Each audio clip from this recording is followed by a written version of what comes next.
we're going to show you 3 ways you can improve your net reaction time. And the first one is called fast gun. So hold your racket in your non-hitting hand, touch your left hip twice, grab your racket and make a volley, and get ready to go again. And I'm going to feed you several balls in succession, and all you're doing is your fast gun like you're a cowgirl. The second one is called Superman or Superwoman. Both hands up like you're flying through the air. When I'm going to feed you the ball, grab your racket, make a volley, come back, Superwoman again. Back again like that 3 times. The third one, racket goes behind the back in your non-hitting hand. When I feed the ball, bring it out in front, grab your racket, make a volley, go back behind the back again. So here we go. 3 ways to improve your net reaction time. So Kelly, touch your hip twice and make a volley. Good. Touch your hip twice, make a volley. Touch your hip twice and make a volley. Good. Touch your hip twice again. And last one. All right. Notice here how when you touch your hip, your hand has to go forward to get to the racket, as opposed to bringing your hands back because you're afraid of the ball. Second one is your Superwoman. Both hands up, you're going to go flying through the air. When I feed the ball, put your racket in your hitting hand, make a volley, back up to Superwoman again. Good, back up to Superwoman again. Got it, and back to Superwoman again. You got it. Now, third one is behind your back. So the racket goes behind your back. When I feed the ball, bring it out, put it in your hand and make a volley. Ready? Behind your back, out in front, behind your back, out in front, behind your back, out in front, behind your back and out in front, behind your back and out in front, behind the back. Now let's try all 3. Okay, first fast gun, Superwoman, and then behind your back. Ready? So fast gun. Okay, Superwoman, behind your, got it. Now behind your back. Good. In this drill, the players learn how to move their hand forward really quickly and realize they have a lot of time. So what we've done here is actually made you start preparing actually before the ball got to you, as opposed to waiting until the ball is on top of you to make the shot. You're super.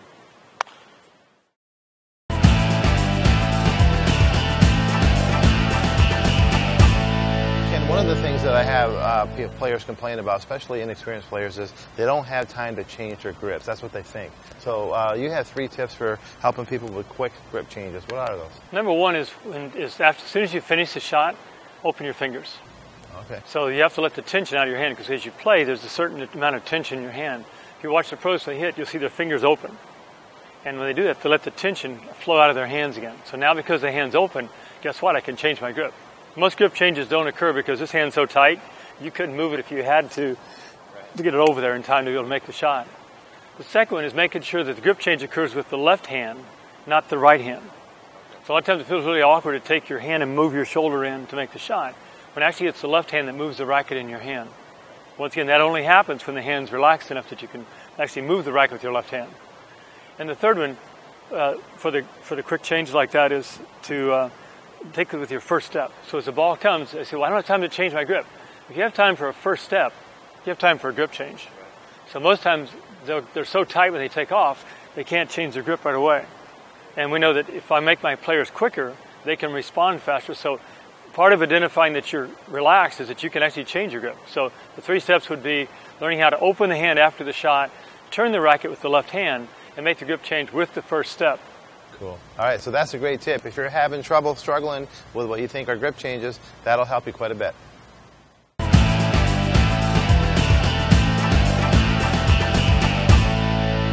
And a lot of people struggle with a return to serve, and that's a huge part of anybody's game. You have 3 positions that can help someone improve their return to serve? Well, the most common area actually is because there's a line, and we're Americans, we line up on a line. So you always assume that, well, this is where everybody starts to play. One of the best ways to start is to start back, actually. And it's just like when you're at the net. Actually, the return to server's position is very much like the net player's position. If I start back and I'm moving my feet in a small circle, when the ball goes up, if I'll move forward into the shot, I can move in a V to cut off the angle. Much like my coaches always said, you move on, cut off the angle. And I would run sideways. They said, no. Well, if I'm starting standing still, I'm going to push off is going to be to the side. If I'm moving forward, I can cut it off. Same when you play the net. When your partner's serving, you start back. When he serves, you move up so you can cut off the angle. So your net play position and return to serve position are very similar in that way. The second one is, part of my job as a receiver is not to let the server dictate where the ball's going to go. I want to move over enough and say, no, you got to serve over here, because in the deuce court, I happen to like my backhand return a lot. So I might cheat to the deuce court side, so if they hit to my forehand, it's not a problem. It's like taking a lesson ball. But I like to move to my left-hand side better to hit. So my goal is to say, I'm going to dictate where you can serve, and look at how big it is. and I'll try to get the receiver to serve where I want them to serve.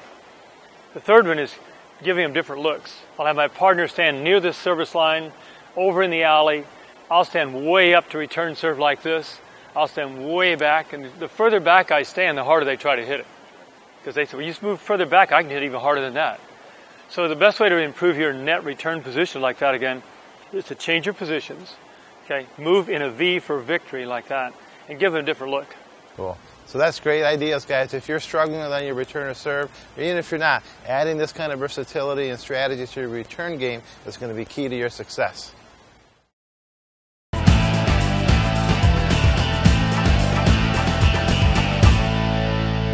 Talk about 3 ways to improve your short court warm-up, and this is one of my pet peeves. I know for a fact that when I watch the pros at some the tournaments, they actually warm up short court. These are the professionals, top players in the world. However, when I try to get my juniors at the club to warm up short court, they think it's not real tennis. What are some tips that you have? I think you said you have 3 to improve your short court warm-up. We do. First of all, understanding what the purpose of the short court warm-up is. Sure. Most of the kids are like, okay, how long do I have to stay here so I can go back and actually play tennis? But the purpose of the short court warm-up is to get your feet moving, let your hands feel the ball, and let your eyes used to tracking. So you're trying to do those 3 things with the eyes seeing the ball, the hands feeling the point of contact. So the hands, hey, I know what we're going to do today. I can feel the hit. And my feet, oh, we're going to move differently than I do when I walk. So understanding what the purpose of getting the warm-up is, warm up those 3 things. The next one I'm going to use Kelly for to show how when you warm up short court, you're really warming up 2 things. You're showing me you can control the direction of the ball and the depth of the ball. Yeah, okay, that's so hard. A lot of people are really good at that. And the third part we'll show actually is how to make your feet move so that you can experience movement, because we know tennis is a very moving experience, right? I love it. All right, well, let's bring her out. You can show it to us. Great. Come on over, Kelly. So, Kelly, when we warm up short court, what we're going to do is we're going to have a target. We're doing cross court here in this case. The cone identifies the direction you want the ball to go and also the depth. One of the problems in warming up is players hit the ball so deep, the other person can't rally. So we're just going to rally back and forth, aiming for the cones. Your goal is to be the first one to hit the cone.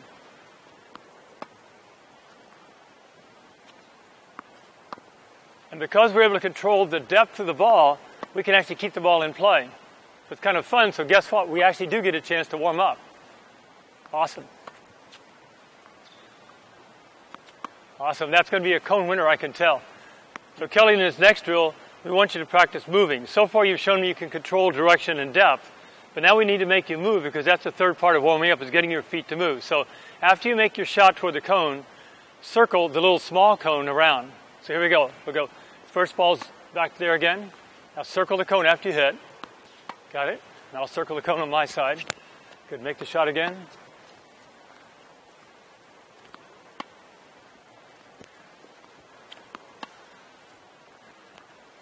I like it. She's almost on there. That's a great shot. Way to go, Kelly. Very good. So another key part here, what we've talked about, was warming up. You notice we use underspin to warm up. Most players use topspin. But from this part of the court in a real match, you're going to hit a spin volley, you're going to hit a drop shot, you're going to hit a slice approach shot. Most of the time, you're going to hit more of a flatter or underspin ball from here, and from the baseline, more topspin. So when you're warming up, warm up your underspin shots for control, to develop the feel for your shots. And if a player doesn't have a good drop shot or a good underspin shot or a drop shot like or an underspin like that again, this helps them get a feel for the ball. So warm up with underspin. I understand that when you're warming up your hands, your eyes, and your feet. Use the cones for directional control and the small cones so the player understands how to move. And when we did this, it took us about 8 or 10 steps to get around the cone. And we know all the top players average between 8 to 12 steps between shots. So you two will get better if you understand how to use your warm-up effectively.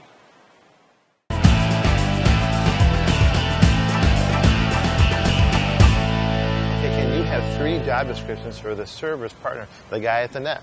What are those tips? Well, the first one is when you're at the net, your job is to distract your opponent. You can't stand there and wave at them like that, but you get yourself moving like, I'm going to get your shot. I'm going to get this ball. So your first job is to distract them. The second one is to move in and attack the ball. Your job is to cut it off if you can. If you can't get to the ball, you have to go back and play defense. So the 3 job descriptions for me as the server's partner is to distract, attack, and then play defense. Cool. So that's important because I see a lot of people have different philosophies when they're up in their net. Some net players, you know, the service partner, they're kind of like almost wishing you can, if you could hear their internal dialogue, they'd be like, not me, please. And they're kind of hiding from the ball. Others are kind of hunters. So what I call hunters, they're just super active. They're putting a lot of positional intimidation on the guy just by their movement. So if you're playing that position, there's some specific roles you need to do to help out your server and hold serve.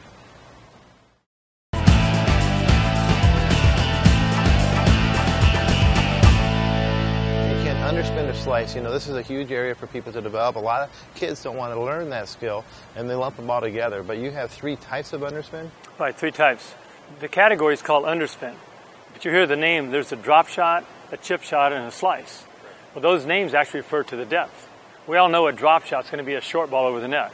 But if the coach says chip the ball back, that means it's going to land around the service line. Now slice that ball. That means hit it deeper.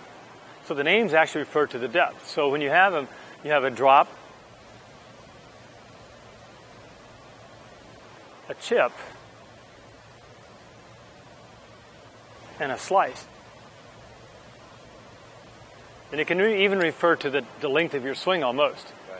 But it mostly refers to the direction of your target. So when you don't want to use them indiscriminately, people will say, well, you're not chip the ball, and then the next phrase will say, I underspin the ball back deep. But make sure that the name refers to the depth you're going to play the shot. Yeah, that's important to know. I know a lot of times when I have people hit slice, they don't even think about that. They just think slice is slice. But really, if you're playing doubles and someone's serving and coming in, you're really looking for a chip, not so much a slice. Because if you slice it deep, that's going to be an easy volley for the incoming player. Nor would you want a drop shot necessarily, someone coming to the net off a serve. So make that part of your game and understand that there's 3 different types of slices and 3 different types of depths.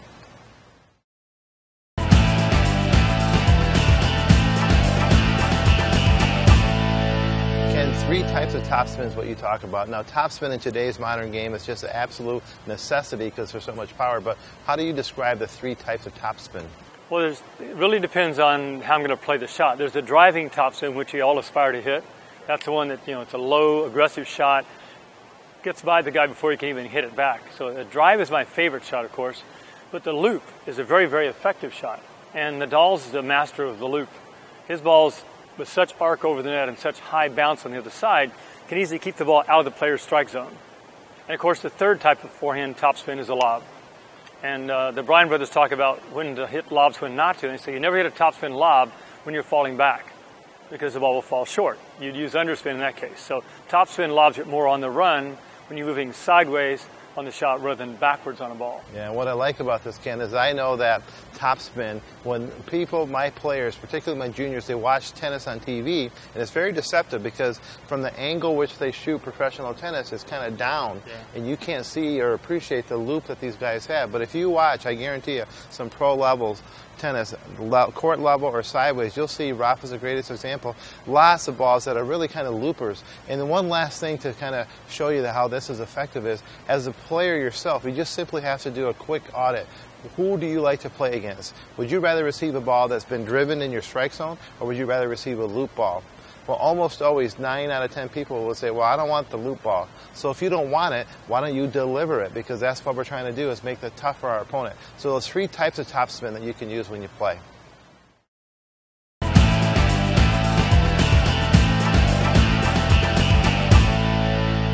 Can you talk about what you refer to as 3 types of shots? And I think this is important for our viewers because I know most players have a favorite shot, and that's really all they have. But what are the 3 types of shots in tennis? Well, first of all, we know there's an aggressive shot. An aggressive shot can be an aggressive underspin ball or an aggressive topspin ball, but it's designed to put the player under pressure and create a quick hit, and it's an aggressive shot. But a lot of times the player puts me in a position where I need to just neutralize the point.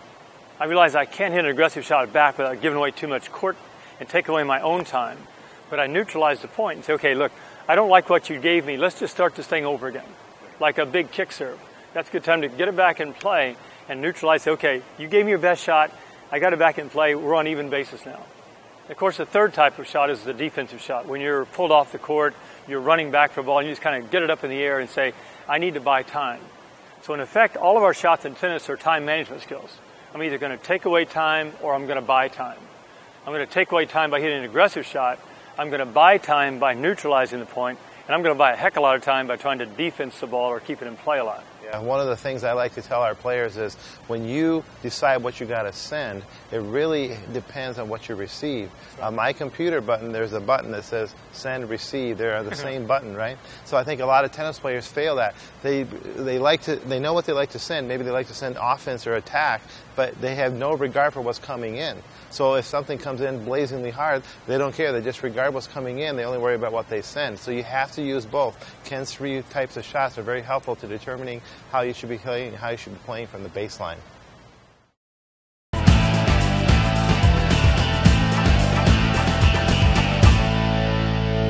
Can you talk about the 4 target areas? And I like the system that you use. Why don't you explain to our viewers what you mean by that, the 4 target areas? It works really good, especially with kids, because the kids at school all play a game called 4 squares.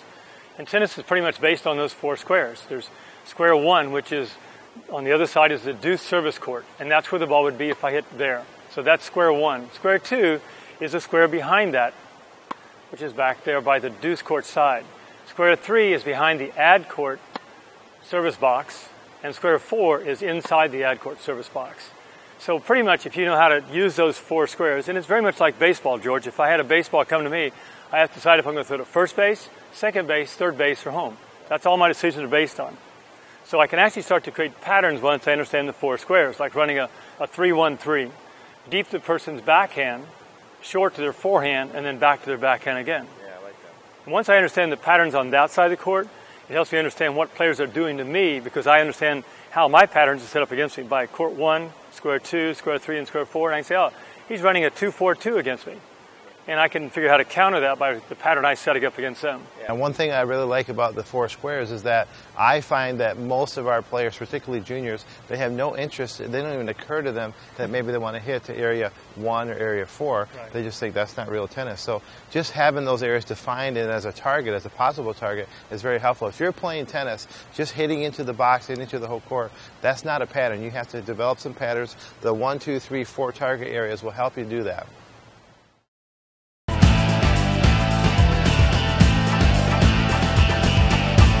Tracking the ball, that's a huge thing, and how you see the ball and how you really watch it is huge. Often you hear players that are, like at the Pro Tour, they really play well. They say things like, man, the ball just looked huge to me today. It looked like a basketball. What are your tips for tracking the ball better and seeing it? That's one of the real keys, is actually the words that you use. You didn't mention watching the ball. For example, if I said, let's go watch George's drills on tennisdrills.tv until you see one that you like. So watch is what we call a general term for overviewing the court and not seeing anything, but just an overview. Then you see something you like, it means to focus on it. So the first thing would be when you're playing, to try to see the ball spinning. And you say, oh, you're kidding, I can't see the ball spin. But if you look at it, you really can. And with the top level players, you can ask them, they start to see the ball spinning actually on their opponent's side of the court. And the players like Agassi and Connors that had like 20/10 vision, they saw the ball early, so their reaction time to the shot was always faster. So seeing the ball spin is a major way. But your brain gets really bored with seeing the ball all the time, so you have to trick it. Another one would be to find the shadow on the ball. And outside there's the sunlight on one side, so it means there's shadow on the other. Just like the sun and the moon. The sun's on this side, so at this time it's dark. But inside even there's light from above, so there's a shadow on the bottom. So I look for the sunlight and the shadow. Or much like on my little vibration dampener, it's black and white for yin and yang. Might means balance. My eyes are in balance because I can see both the sunlight and the shadow. And the last part is more of an auditory cue. I count the ball as I hit it and count as they hit it. Which means when I count as they hit, I recognize the ball's been hit. So now I'm seeing the ball early, and if I know I'm going to hit on my side, I look at it intensely so I can go 1. So because I know I'm going to hit it, I'm able to see the ball longer. And that's your 3 cues for tracking skills. That's hopefully helpful to you guys, because watching the ball, that's an old adage that pros say, watch the ball, watch the ball. But seeing the ball is more important. Those are some great tips to help you track that ball better.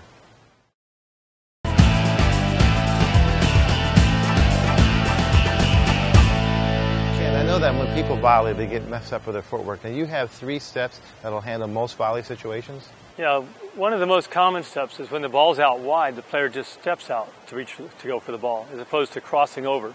They'll move the foot nearest the ball, and that's a natural skill. If I were to toss you a ball, you'd always move the foot nearest the ball first.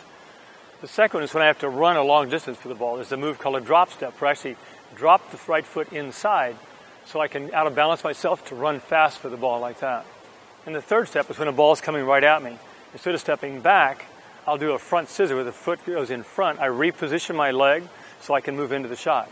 Well, I'd like to see that. Can we bring someone let's have Kelly come out and we'll demonstrate. Kelly, come on out if you will. Okay, so Kelly, on this first one, it's a ball that's on your forehand volley side. It's not very far away, so you just move the left foot to go in toward the shot. This helps you to go into the shot instead of pulling your racket back. Just a front step out. Real common way to play a forehand volley on the left foot. Now, this time the ball's wider, so you're going to do a drop step where you kind of bring your weight in to shift it like you're going to steal base. Awesome. Go again. Good. And one more.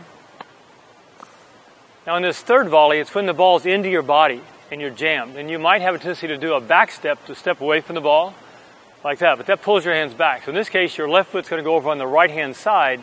You're going to reestablish your base and play off your forehand again. Got it. It's called a front scissor. So the ball comes at your body, you cross over, and put your left foot in front again. Good.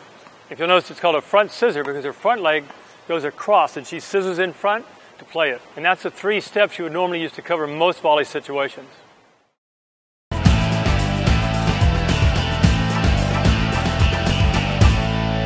Spacing on the forehand, getting not too close, not too far away. You have 3 steps for correct spacing on the forehand. We do. We're going to show them to you right now. All right, let's check this out. Okay, so George, what happens a lot of times when you play on the spacing, if you watch the pros, when they make their unit turn, they're ready.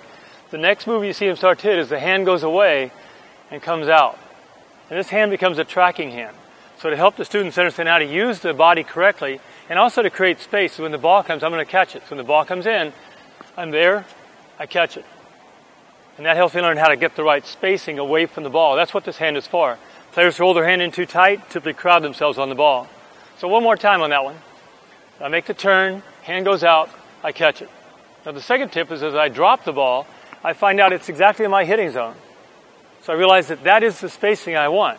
So as the ball comes in, as I go over to catch, I move to the ball, catch it. And as I drop it, it's exactly in my hitting zone. Now the third step is double touch. In fact, if you use your racket, we're going to do a double touch. And what I do is, my problem a lot of times in spacing is I don't have any idea where the point of contact should be. Because in real life, it happens really quick. So in this one, I'm going to hold my racket out and just touch the ball when it comes to me. I'm going to set it up and then touch it back to you. And the double touch allows me to slow the ball down, see where I'd like to hit it, and see if it's in front of me. Notice how I get to the ball on my outside foot again, like this. The ball goes forward, which allows me to move into the shot. So not only do I learn the correct spacing for the shot, but also how to move into the shot.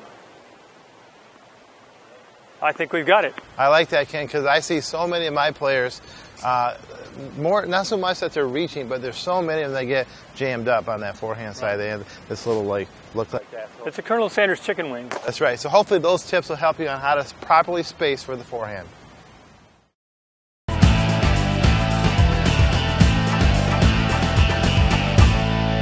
Everybody volleys, right? But sometimes the volley is just broken. They just don't know what to do. They have issues. How do you fix the volley? A couple ways we can fix it to make it really fun, and it's very visual and very kinesthetic, and that's how people learn the most. Sure. Let's take a look and see how to do it, okay? Right, show me. So George, one of the first tips is to have the player catch the ball in a cone. If they move the cone, the ball won't go in. So right away you begin to quiet their hands a little bit. So as the ball comes in, if I leave the cone quiet, the ball will go in. And notice how I move my outside foot to position the cone further out in front. The next move would be if I put the cone in the racket throat, which is kind of cool because now it's like a real volley, and I can see if the racket's really still. So same way, I have to leave the cone very still. The ball comes in, and it's in the cone. So I have a very quiet racket face, and if I move the cone at all, it's going to bounce out. Now the third way would be to actually do it on the strings. So the ball comes in, I use my strings, and I can see if my cone is moving, so now I can feel it. So the first one is to catch with the cone. The second one we love to do is catch in the cone as the ball comes in like that. And the third one, you get to choose. You can say strings or you can say cone, and I've got to make the appropriate reaction. All right, let's try it. I'm going to try to mix you up. Ready? Strings. Good. Strings. Cone. Tough one. Ready? Cone. Got it. I like that. That way I learn I can feel how to keep my hands still and how to set my hands out in front. And I can feel if the hands are busy or if they're quiet. I literally like the best about this is quieting the hands, because the people that have the best volleys volley with their body, not so much with their wrist. Okay, so this is a great tip to help fix your volley. And remember, George, this works on the backhand side as well. Cool. Hope that helps.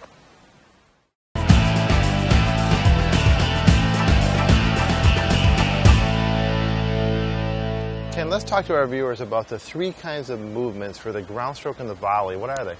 Well, first of all, you have to enter into position. Then you execute the shot, and then there's an exit. And a lot of times, coaches and players have the player stop in execution, have them move into position to hit, and have them stop and say, that's a really good shot. But there's a third part we call an exit. And the exit always becomes the entry for the next shot. Okay. And it looks kind of like this. If Kelly will come out, we'll show you what it looks like. All right, let's look at it. So Kelly, in this first part, whenever you get to the ball, one of the first things you have to do is you have to enter into position. The next part would be to execute the shot. Then there's an exit, and the exit is part of getting ready for the next shot because you're counting on the ball coming back. So as the ball comes over, you're going to move to get to the ball. Then you're going to make the shot. Then you're going to move forward and then recover. So you enter, execute, and exit. And the exit wants to be a kind of a forward motion if you can, and then circling back. So enter, execute, move forward to exit and recover like that. If you'll notice, she moves in a small circle, and that allows her to move through the ball. If she stops, she'll back up. The most common error is when the player moves to the ball to hit it, executes the shot, and then stays there. So she moves, executes, and we know if you go into execution, you die. So you want to exit the shot to get out of there and start moving for the next ball.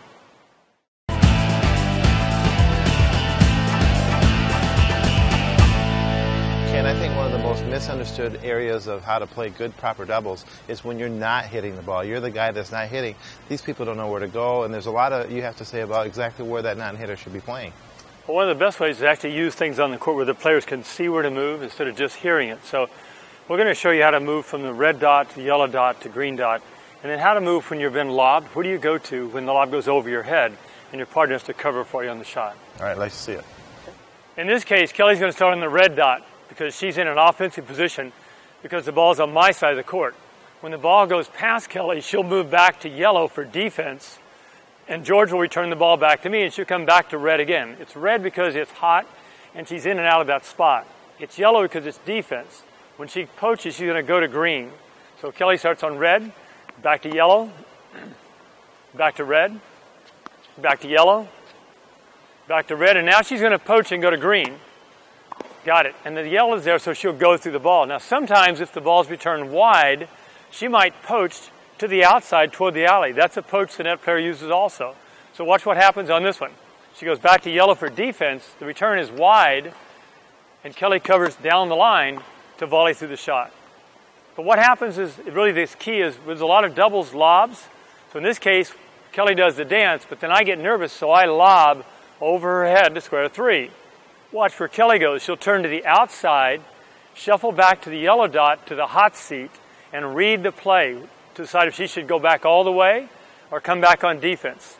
So this time as she goes back to defense to defend, comes back to red, I'm in trouble, so I lob. She shuffles to go to the yellow, and the ball returns down the line, and now Kelly is set to play the ball from any position.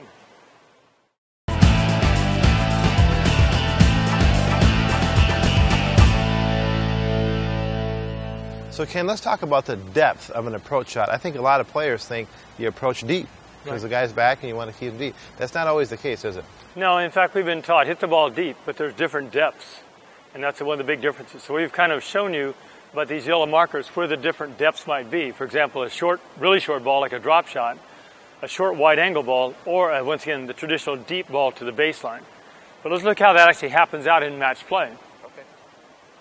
All right, in this case, we're playing doubles, and Kelly's going to receive a short ball. My partner's back on the baseline waiting for the ball back there, and I'm up around the service line to help out. So Kelly gets the short ball. She's going to come and hit a drop shot because my partner's standing back there waiting for this deep shot. It's like, uh-oh, now I have to run to get to the ball. So in the next shot, Kelly's going to get a short ball. She's going to make a wide angle shot to hopefully pull my partner off the court and put my partner in front of George on the ball. Okay, Ken, I have a question. Should that ball in the middle court, should she hit that with topspin, underspin, or either? Let me ask you, would you rather that my partner move up and have a high bouncing ball to hit at you or a low bouncing ball to hit at you? So she should probably hit a slice going wide to the outside to keep the ball low, so they're not going to tag you with the shot. Okay. So this time come in with an underspin slice out wide to pull my player off the court, forces me to the center, and it realigns the whole court. George moves in front of the player, Kelly can now cover the middle, and I have to come over to cover the center, which exposes my outside as well. So now for this third shot, what we'd consider the traditional approach shot, it's going to be a deep underspin ball back to my partner, back where the third marker is. This allows Kelly time to get in, gives my opponent, my partner back there, a very low bouncing ball to try to play against. Kelly gets her short ball, she comes in with a deep approach shot, forces my partner to back up, forces me to move back. Now what we've done here in this situation, my partner's been backed up, George has moved in tight to cover, Kelly's got the court covered, and I'm forced to move back because they've captured the net. So remember, when you play, there's more than one way to approach. Drop shot if the person's staying back, short, wide underspin to the outside to rearrange the court and put my partner in a difficult position and put your team in a better offensive position, or the traditional approach, nice and deep. You might hit a topspin deep if you're very aggressive with the ball, but you might cause a lob in that situation. A good underspin ball placed low with very pace, great way to approach.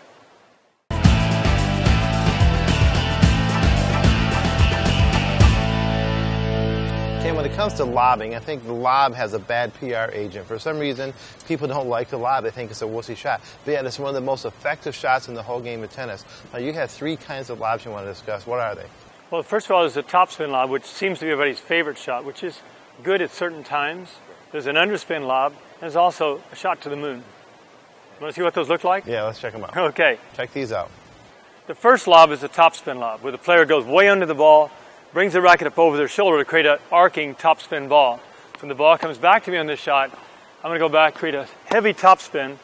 So when the ball hits, it accelerates toward the fence, makes it tough to play. Another lob that's not considered very often is actually the underspin lob, and it's used most effectively when someone hits an overhead.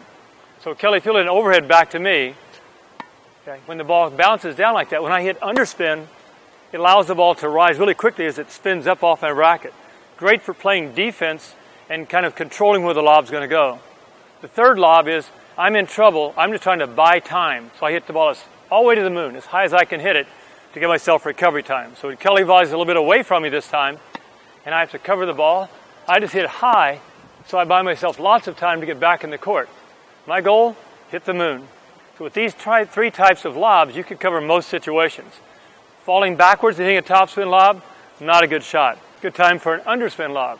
Running forward or to the side, really good time to make the topspin lob. When you're in trouble, go for the moon, and you'll be famous for your lobs too.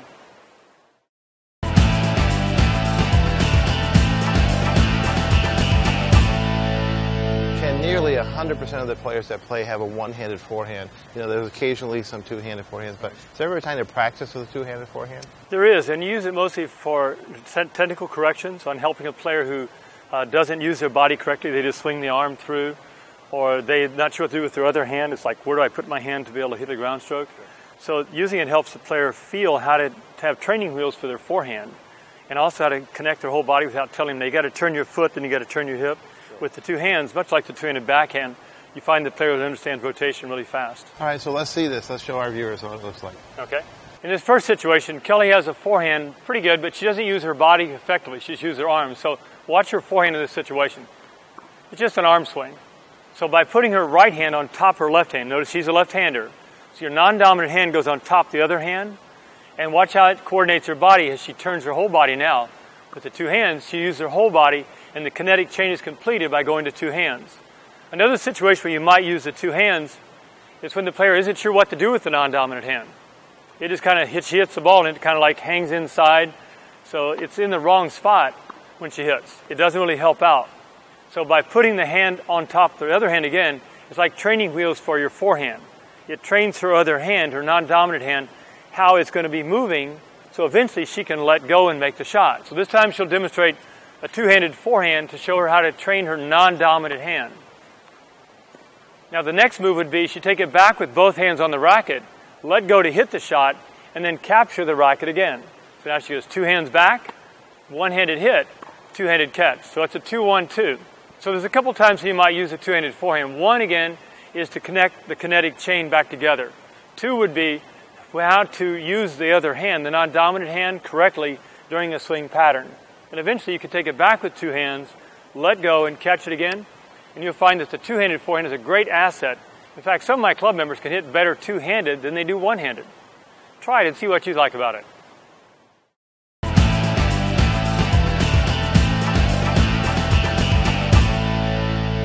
A lot of players like to hit a certain way, and it's cool to have a favorite way, but not often do I see players playing smart. They don't really give their opponents what they hate. Right.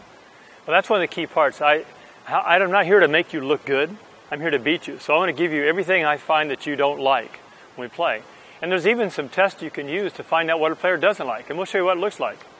A real simple test that you can give to prove to a junior or an adult what kind of shot they would hit would be this. And I've got a test that no one's ever failed in 35 years. And here it is. I'm going to feed Kelly 2 balls, and she gets to tell me which one she likes the best. So let's take a look at Kelly making this shot.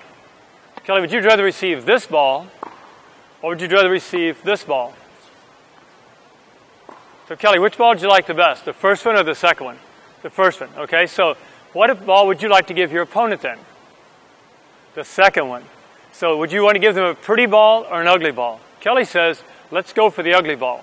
If you give your opponent an ugly ball, they'll eventually give you a pretty ball so you can be the attacking player. Play some pretty ugly tennis, but figure out what balls they don't like to hit.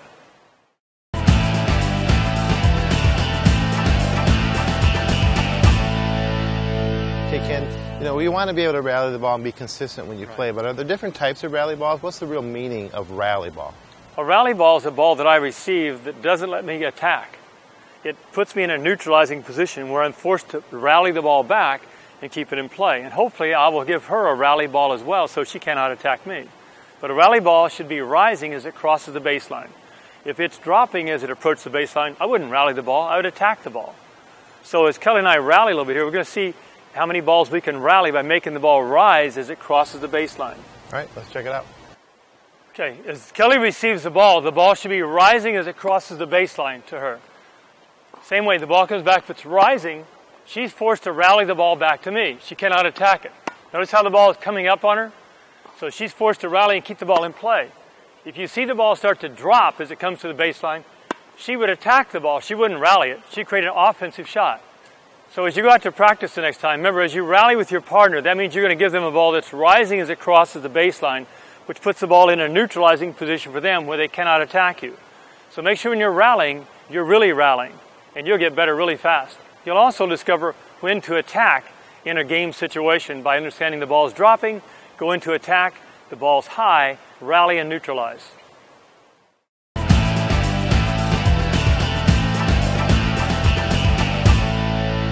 I love the Australian formation for doubles because I know how effective it is, particularly when it wreaks havoc with a returner. But why do so many people just not like to use this Australian formation? I think most of all, either they don't understand why they use it, which is probably the key part. The other thing, they're not sure how to use it. But there's 3 main reasons you want to use the Australian position. And Kelly and I are going to demonstrate what those would be. Just take a look at it and see, okay? Probably the number 1 reason for playing Australian. An Australian formation looks like this. I'm the deuce court server. My partner, who was in the ad court, is now in the deuce court also. So we're on the same side. The reason for this is the opponent loves to hit their forehand or their backhand short and wide, and I don't like that shot. So what we do, we put Kelly up here at the net to force the play down the line. So when I serve to them from here, I would move over to my left. Kelly now has that part covered, and they're forced to rally the ball back to me. That's one advantage of using the Australian position. The second advantage of the Australian position is, first of all, I like my backhand better than my forehand. So when I'm serving, there's no reason to ever have to play my weakness. So on this side, I like my backhand best. I don't want to play the forehand. So after I serve, I can move over, and now they're hitting into my strength. So this time when I serve, after I make the serve over, I switch over, and guess what? I have lots of room to cover my backhand where I can control the point either hard down the line, occasionally a dipping cross court, but that's kind of risky. I might set Kelly up to get killed, but mostly I can play my strength. And the third reason for playing Australian, we're losing, they're winning, they have rhythm. Let's say, let's give them a different look. And we just start off from an Australian position, and now they have to quickly figure out what's going to happen. We might catch them off balance just enough, because any one point can start to change the momentum in a match. So we might play Aussie in this third position just to create confusion on their side and give us a chance to gain momentum back in the point. So Australian position, it's great for other things. Momentum, okay, taking away strengths, or playing your strength as you play. Try it, you'll like it. Play your matches next week, and it's all Australian.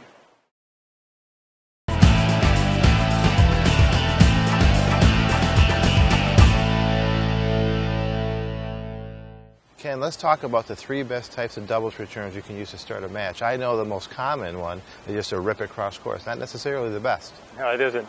In fact, when you think about it, the server serves till he's ready. How many returns have you actually practiced yet? And all of a sudden, your job is to keep the ball low, cross court, away from the net player, and guess where you're hitting it? Back into the server's forehand. So my first choice, lob. And we lob usually, our general rules, we always lob the first 2-3 points in the match, because I need the biggest place I can possibly hit it to give myself a chance to get the ball in play. There's another one too, is instead of hitting a driving ball off your first serve, it's better if I probably use an underspin and try to get it back in play low and cross court. And the third one is the traditional one. Let's try to kill the net person. But if you hit it at the net person, pretty good chance the ball is going to deflect it back towards your partner who might get killed. You're better off, you're going to take the third shot, aim for the alley, give yourself a space to hit into instead of hitting at the player. Want to see what it looks like? Yeah, let's check it out. One of the most effective ways to return serve is to think about where's the biggest place I could possibly hit the ball. Because at this point, George has hit 20, 25 practice serves, and he's really warmed up and ready to go. How many returns have I actually hit? And all of a sudden, I'm supposed to keep the ball away from Kelly, cross-court low into George. The problem with that, I'm also giving George a forehand. So I'm giving him 2 chances to control the point on the very first shot of the match. Watch what we do as my first choice.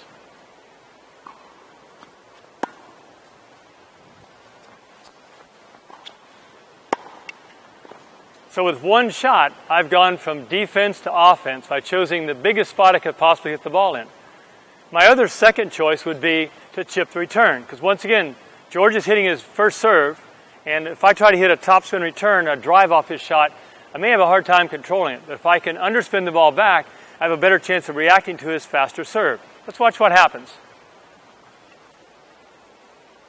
The ball comes in, I chip the return cross-court low, make him hit up, and then he's got to hit up with me coming in. So now once again, we've gone from a defensive position to I'm going to put pressure on you. So think about that as you play. Your third option is more of a classical, like the old I'm going to go for you shot. This time we're going to go for a down the line shot because I'm already warmed up. My third option might be to hit into the alley. Now I prefer not to hit at the player because I want to give them a chance to deflect the ball back where they might hit a lucky angle. I'm actually going to go for the alley on this shot. So watch how this one goes on our third choice of returns. So there's 3 ways you can change the game around by returning, putting yourself into more of an offensive position instead of defense. Lob the return, chip short cross court, or go for the alley. Give it a try. I bet you'll improve your return game.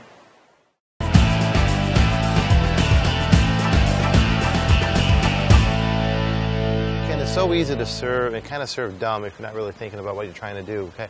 We kind of go with our favorites. But what are the 3 best serves to start a match? I normally would suggest, and I played with a guy in Atlanta who played on the tour, and he always started the match off serving into the player's body. He said, don't give him any angles. Make him move away from the ball to hit it.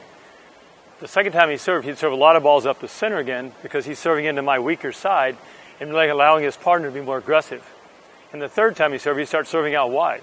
So he would serve more B, C, and A as a pattern to kind of set up the point and keep the returner on defense when he played. All right, let's see what it looks like. Looks good. So to start the match off, a good service pattern is to serve into the player's body. And we've marked it there so you can kind of see a pattern where the ball might go. It makes the defender have to move away from the ball to hit it. And so it's harder to control where the return is going to go. In fact, the net person might look for weak returns when the ball goes into the body. So as George serves into the body, I have to move away from the ball to hit it. And a lot of times I'll end up hitting to the player where they can put the ball away. Once George served like that, he's got me kind of where I don't want to move. Then he makes me move by serving up the center to my weaker side, my backhand. And also this allows Kelly to move more in front of the ball and kind of give away the alley. So I have a very small hitting space to return in by having the player go into my C or the center serve.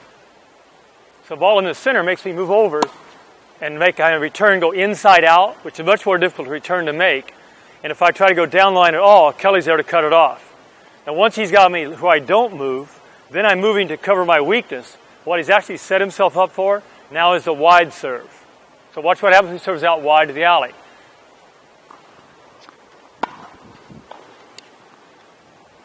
So by changing the pattern of his serving or having a conscious pattern with his serves, the offensive team, the serving team, can really control the rhythm of the first few games like that. Into the body to take away movement, especially against a fast server or against a big tall guy. Into the center to eliminate my angles of return and make me play the weakest shot, the inside-out backhand. And then now you've got me covering my weakness. Now go wide to the forehand and open up the court, which gives Kelly a large area to volley into. So mix it up. Body, center, and alley.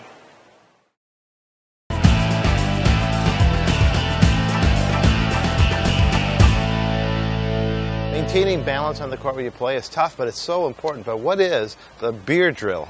Well, you know, a lot of times as a teaching pro, the things I learn are taught to me by my students. We had a player named Dean Corley who was one of the best players at our club. He's a 5'5" player, great doubles player, no forehand ground stroke, just could not hit a forehand. He finally took a lesson, and he came out and he's got a beer in his hand. And he never hit such incredible forehands his whole life. And he suddenly realized, because he had the beer in his hand, his non-dominant hand was balanced. When we took the beer away, his left hand didn't know what to do. So we call it the beer drill. And it's just using a cup with a little bit of water in it for proprioception. When the player has the cup with water, they can all of a sudden feel where their left hand is. It's like amazing sense of balance again when the player hits with the beer drill. Want to see what it looks like? Sure, let's check it out. Let's fill the beer. As we set up the drill, Kelly has a cup half filled with water. That gives her what we call a proprioceptive feel. She can now, without thinking about it, feel where her non-dominant hand is. Watch how it helps her with her forehand ground stroke. Good. Now she can feel where her hand is on the shot. And one more time, Kelly, and you've got it. Okay, now she gets to drink whatever's left, so Kelly, it's all yours. I'll drink to that.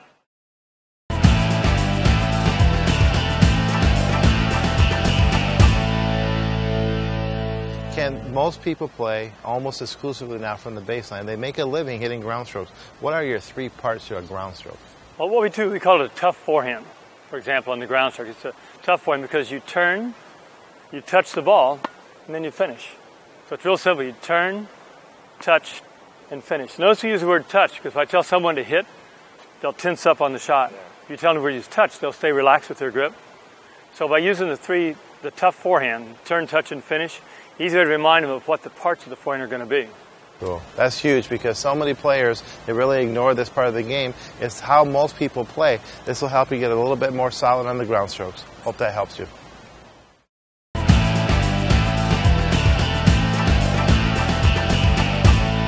Okay, so the serve, probably the most important shot in tennis. Right. It's the only shot that you can kind of feed yourself, basically. You have four parts to the serve? We do, and it's called a tough serve, and it stands for T-T-T-F, so it's tough. And the four parts simply would be the player would turn, toss, touch, and finish. So remind you, so you say, give me that tough serve. You would turn, toss, touch, and finish. Cool. I like that because even though it's kind of easy to remember, right, but I like those steps because I think a lot of people, when they serve, if they have serve problems, they're probably eliminating one of those. So what you're really describing there is the kinetic link. Without saying kinetic link in hips and shoulders, if you give them those little TTTF, that's a good way to remember how you can help your serve. The four parts to the serve.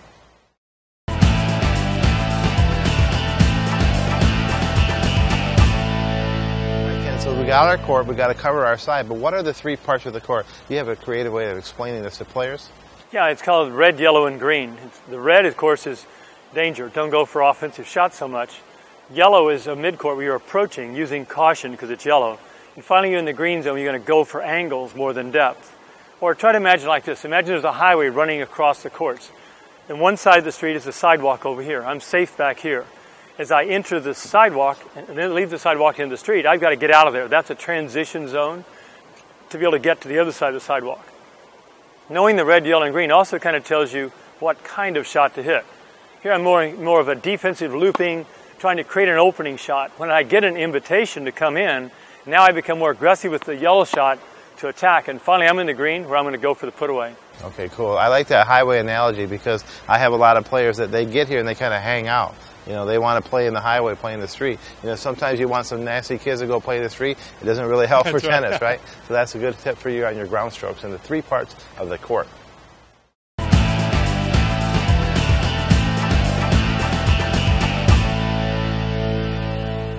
Ken, I'm a big believer in learning from your mistakes, learning from every match that you play, whether it's a win or a loss. Now, I know that a lot of times when players come off the match, there's so much info fresh in their mind. They got some nice results, some good feedback, but they don't use it at all. You have 5 questions that you should ask at the end of a match. Typically we do, and especially if you've lost a match, the first question you always ask is, number 1, what was your opponent's best shot? Well, if I just lost, my typical response is, well, they were amazing. They like, everything they hit was good. So no. What was their best shot? Well, I couldn't handle their forehand when they hit out wide. So you make them kind of focus in a little bit. And then the next question would be, what was your best shot? Well, nothing, man. Nothing worked today. I had no feel for the shot. I said, no. What was your best shot? What did you do best today? Well, I did miss-hit this shot, and it hit him in the head, and it was like really cool. And that was my best shot of the day. I hit that, bounced off his forehead. The third question to ask is, what was their weakest shot? The guy had no weakness, man. He just dominated me. I couldn't find a spot to hit the ball. Now, come on, you won some points. Where did he make errors? Well, actually, he didn't do very well on short balls. I was surprised. I thought he was going to hurt me. When he got the ball short, he wasn't sure what to do with the shot. So what was your weakness? Everything. I lost. I just played really bad today. Now, come on. Where did you lose the points the most? I think I didn't really get ready a lot of times on return of serve. I wasn't focused on what to do. So I'd say probably just getting ready to play the point. And the last question you asked, most important, I said, okay, now if you were going to play the match again, how would you change what you did? How would you change your approach to the match? Oh. So based on those 4 answers, I now have a different approach looking at what actually happened, whether I won or lost. So what I really like about what you said is I've had that very conversation so many times. I talk to my players. This happens with adults and particularly juniors, and you ask them after a match. You try to pull these questions out, and they're just mentally lazy. I didn't do it. And that shows something. That shows that during the match, they're either not paying attention, and definitely they're not trying to learn from what happened on the court. So these are really great 5 questions to ask at the end of every match.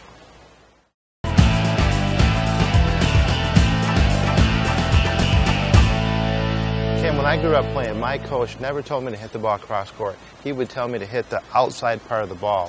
What are some of the areas of the ball? If you just think less about where you're sending it and how to send it by hitting parts of the ball, where would a player hit that? George, that's really good. Because what happens if you focus on the part of the ball you're going to hit, you're able to focus on your side of the court. When you think about where you're going to hit it, you're focusing more on their side of the court. So we use this foam ball so you can see better what it would be. But typically you can play the back of the ball to make it go straight ahead. If you play the outside of the ball, it goes cross court. If I play the inside of the ball, it goes inside out. I can play the bottom side to make a lob, and the only part of the ball I don't want to hit is the top. So you have the outside for cross court, back for straight ahead, inside for inside out, the bottom for lobs, don't use the top. Okay, so really if you can think of it as this ball with having like a belt on, like in the equator, right. We're hitting along the equator, maybe underneath the equator, but we never hit up in the upper hemisphere. Is that right? North Pole, it's a loser. Right. Good deal. That's a good way to maybe think about how to change direction of the ball. Instead of thinking targets, think about the ball and parts of the ball that you're going to hit.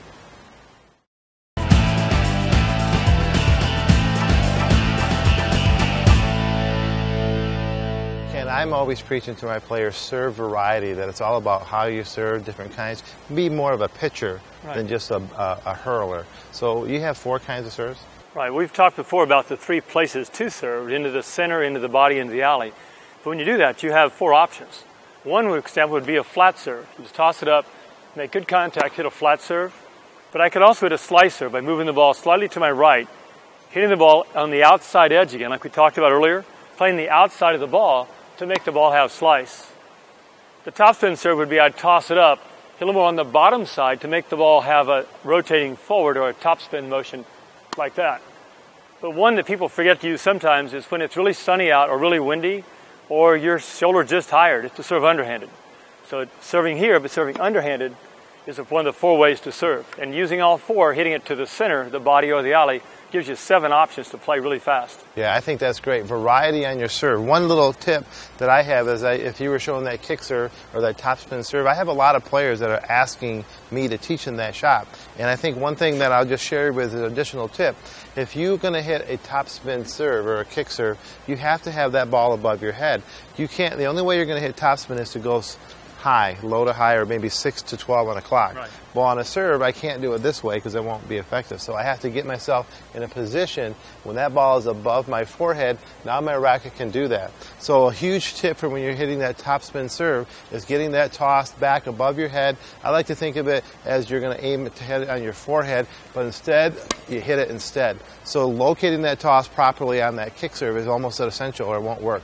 So there's 4 different kinds of serves that might help you get more variety when you bring out the big serve game.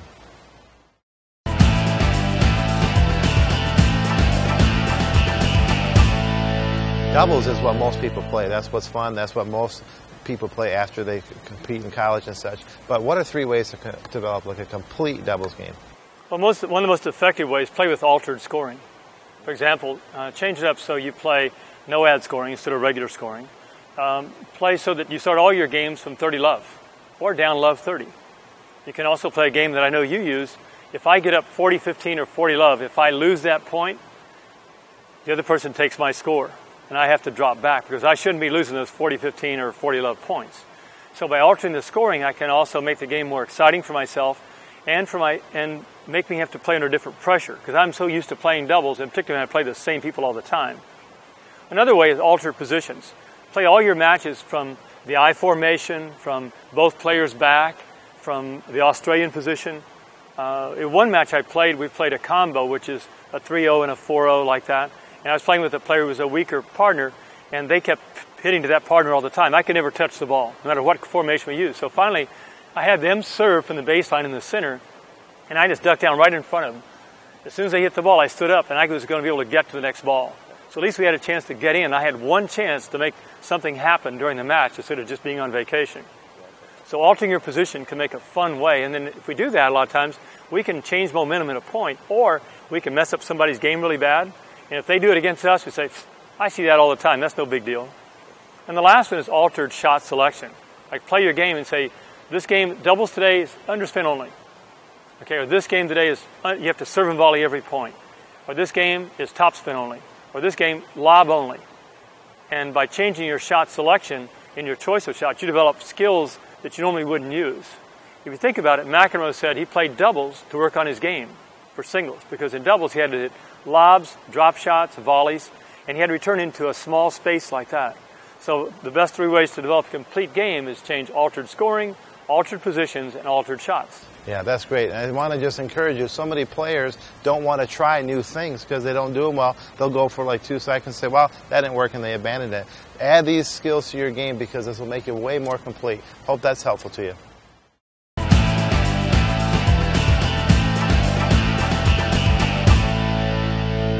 All right, Ken, so 5 ways that you can win a doubles match before it even starts? Yeah. One of the most common ways, most people go out there and just kind of, hi, I'm Ken. Hey, George, nice to meet you. Play today, and you will go warm up.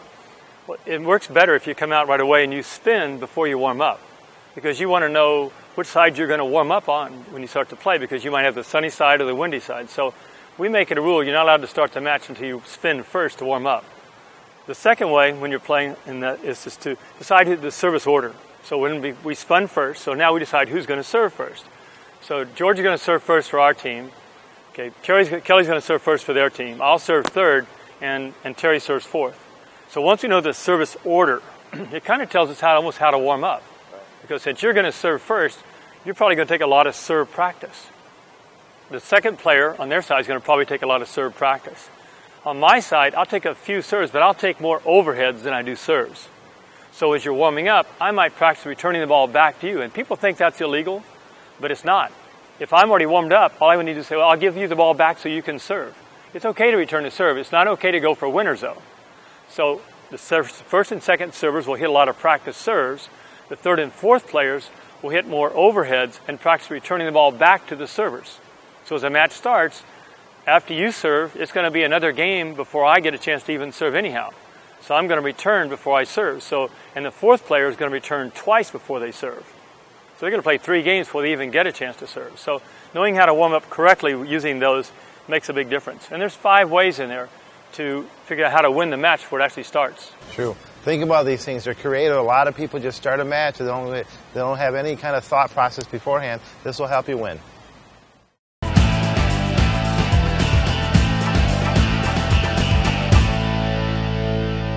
as a teacher, obviously I enjoy the game. I want my students to enjoy the game. You have 3 tips, or is it 5 tips? 3 tips. It came from Rod Laver, one of the great all-time players, 2-time Grand Slam champion.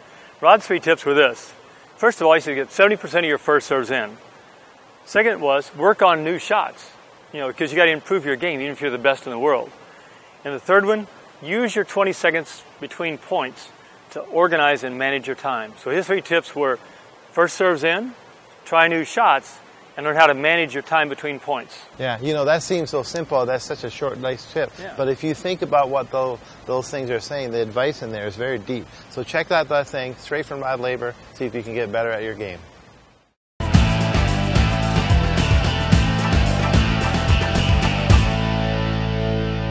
I know that tennis can be an immensely stressful sport. A lot of people. There's 5 things that Vic Braden shares with us about how you can manage your stress when you play tennis. Yeah, I found these the other day. They're pretty cool. Vic says, number 1, focus on your own performance. Like, what are you going to do? Not how good are they or the last time you played them. What are you going to do? Because that's something you can control. Number 2 is breathe as you hit the ball. And actually, most players hold their breath for the first 3 shots. That's why the average length of a point in a real match is 3.8 seconds, because after that, I've got to either hyperventilate or I'm going to pass out or I'm going to go for a winner. So breathing as you hit the ball really helps you as far as a rhythm also.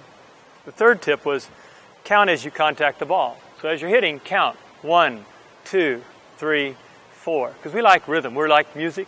So when all of a sudden you can hear a beat to the play and you have a sense of rhythm as you're playing, but the counting also helps you to breathe, which goes back to You're trying to step 2. time the count right at the moment. Right. It can't be 1. And that means you're probably holding your breath and you probably didn't see the ball and you're really not involved in the play. You're not engaged yet. The 4th tip he gave us was relax between points. And the key thing there, he says, get the racket out of your hitting hand. As soon as you're done, it goes in your non-hitting hand. Yeah. The reason for that is in an hour-and-a-half tennis match, you're only going to play 12 minutes. That's the max amount of actual play time. So the another hour and 20 minutes, you're standing around holding your racket in your hand. Well, this hand's going to get tired. So between points, relax, get it out of your hand. Yeah, that looks hold familiar. it by the throat. I see pros do that. A little bit of Jim Lair's type stuff on that too, And the 5th tip he had on this one was let go. Let go of your past errors. Don't play in the past. Oh, God, I can't believe I missed that shot. We saw Nadal, for example, when he was playing Federer at Wimbledon. He kind of choked. Yeah. And that's it. And he said afterwards, I did. Because he was so aware that this was his big moment he'd been playing for all of his life. To prove to everybody that he could win on grass. And it got tight. And it's okay to get tight. All of us do, because we start thinking about what we were going to do. But if you beat yourself up on your mistakes, you're going to play bad. Your brain's a computer, right? And you're talking about how badly you're playing. Your brain says, let's go on search for Google. Let's Google how bad we played in the past. It says, I found a bunch of times you played really bad. And so you're like, God, I can't even play. But you can also do a Google search for how well you played and say, I'm pretty good. That last shot doesn't count at all. Okay, so that's I like 5 good ways. That's great. I hope that's helpful to you.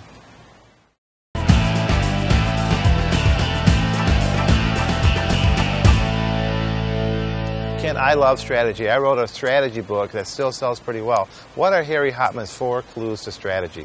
By the way, if you haven't seen his book, you got to get it. It tells you how to play against every type of player, singles, doubles, and how to handle all situations. Great book by George Capistani. Great service for our tennis industry. But Harry's 4 cues as far as strategy were this. Look for posture changes in the players. All of a sudden you see them start to have a little posture change, they start to look a little down. These are good ways that'll tell you, look, hang in there, this guy's about to give up. So look for posture changes in your opponent. Number 2, look for rhythm changes. All of a sudden they're starting to rush.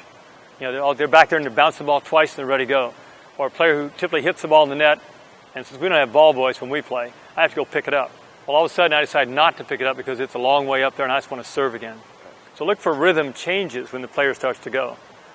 And then also notice, what's his favorite shots? Jay Berger said when he scouted an opponent, he looked for 2 things. Jay said, I looked for how many balls this guy was willing to hit before he had to go for a winner. And number 2, under pressure, what shot did he always go for? So at least I knew how many balls I had to hit before he would freak out. And under pressure, he's going to probably go here. So Harry's comment was kind of the same way. Look for what his favorite shots are. And then the last part was look at your own shots. Under pressure, where do you like to hit the ball? What's your favorite shots? And also, what's his favorite shots, like we mentioned before. So those are the 4 cues from the great Harry Hopman about strategic-wise, how to figure out what's going on during the match. You got to try to implement this into your game, guys. This will help you so much as you compete.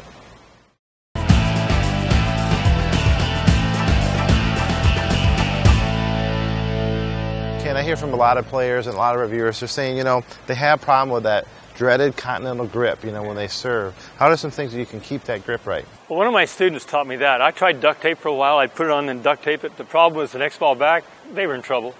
How about, so the person finally said, how about if I just put my thumb on my middle finger? So by putting my thumb on my middle finger, they can't open their hand to hit the shot. So when you see the thumb on the middle finger, they're going to keep their continental grip and not open their hand. I like that. Traps it from sliding. Easy way. There's a very common thing that happens is as people learn that grip, they start proper, they get the visual, they say, I'm set, and then they start to serve, they look away from the grip. Next thing you know, they appear at the end with this. Right. So we know a lot of people actually change that grip as they go. They start, they say, see, coach, am I right? And then they end up over here. A lot of times they don't know it. Right. So check that out. But this is a great way to release that habit, and it'll help you with your serve. Some people do and some don't. That's right.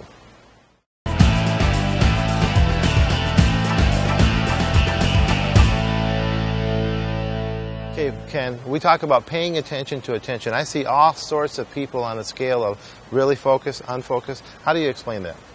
Well, one of the things we'll do is when a player, when you get them warmed up, when you got the player really warmed up and he's really focused, you say, okay, now on a scale of 1 to 10, how good is your focus right now? And if they're at 8, 9, or 10, they're usually competitive. They can really stay focused and make good shots. If their attention level's at 7, 6, and 5, they're more social. And below that, they're dangerous. They're either going to hurt themselves or somebody else. So when we watch errors occur in a match, oftentimes it isn't the forehand or the backhand or even the footwork. It's just they're not focused at a high enough level that they can keep their attention level high. So when you make an error, the first question you ask yourself, on a scale of 1 to 10, where were you? If you're 8, 9, and 10, you're competitive. 7, 6, and 5, you're social. But to be at a high-level player and to reduce your unforced errors, go to 8, 9, and 10. Yeah, Ken, that's really good. I think a lot of times players ask the question of how was my hustle? Right. They're on this. I like giving it a number, 1 through 10, but I like it not being so much hustle as much as attention, because a lot of times those are mental errors. That's a great way to kind of check yourself and see where your focus is.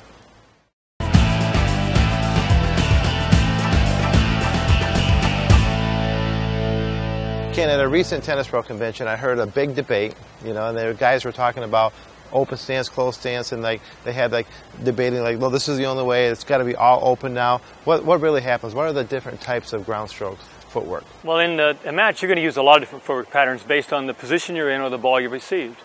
For example, if the ball is really deep on the baseline and I've got a shot, I'm going to use an open stance and just roll up the back of the ball because I've got to defend myself in that position because there's no room to step into it. And I didn't prepare fast enough to move back. Another would be like if I'm receiving a high bouncing ball. You see this a lot. We've been told to not hit off the back foot.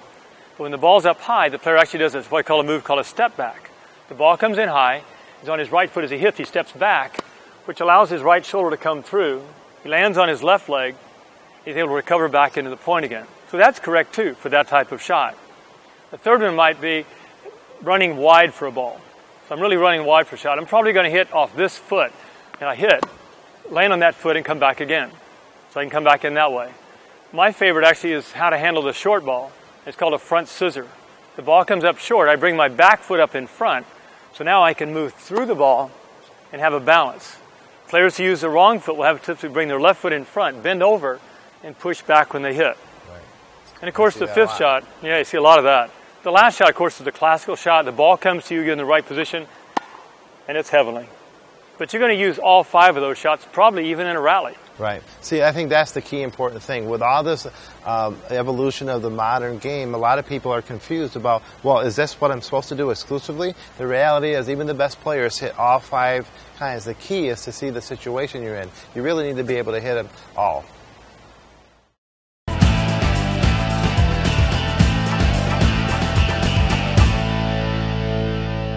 Ken, one thing that I learned as a young tennis pro when I was about 19 years old and I went to get certified to be a tennis pro was the 5 tactical priorities. They're just basically the same for every shot that you hit. Actually, we use it in our junior program. What we do is we write coach in the palm of their hand. Then we put P on their thumb, D on their finger, D on the next finger, S on the next finger, and S on the next finger. And what it is, it's your way of coaching yourself during the match because the coach says get the ball in play. Without the ball in play, it's not a game. So the thumb's the most important. So P on the thumb like that says, get the ball in play. And the player says, I got the ball in play, but I'm still losing. What can I do? Well, change the direction. So by using D, and it kind of points, so you have an automatic director. Hit it to the forehand, hit it to the backhand, hit it down the middle. So I've got at least 2 ways I can control direction. The next one is depth, and depth happens to be under direction.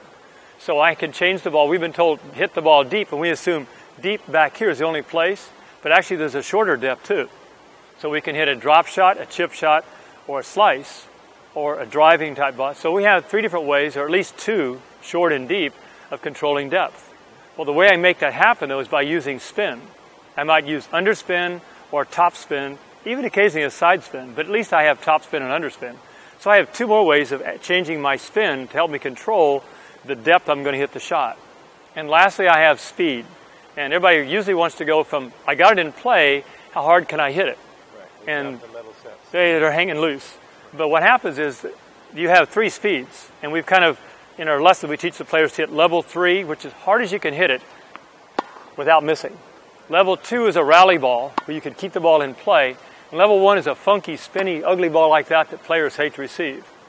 So actually, I have 10 options when I play to manage every point, whether it's a serve, a volley, a ground stroke, a approach shot, an overhead, because I get it in play, change the direction, change the depth, change the spin, and change the speed.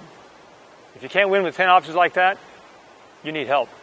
Hope that's helpful.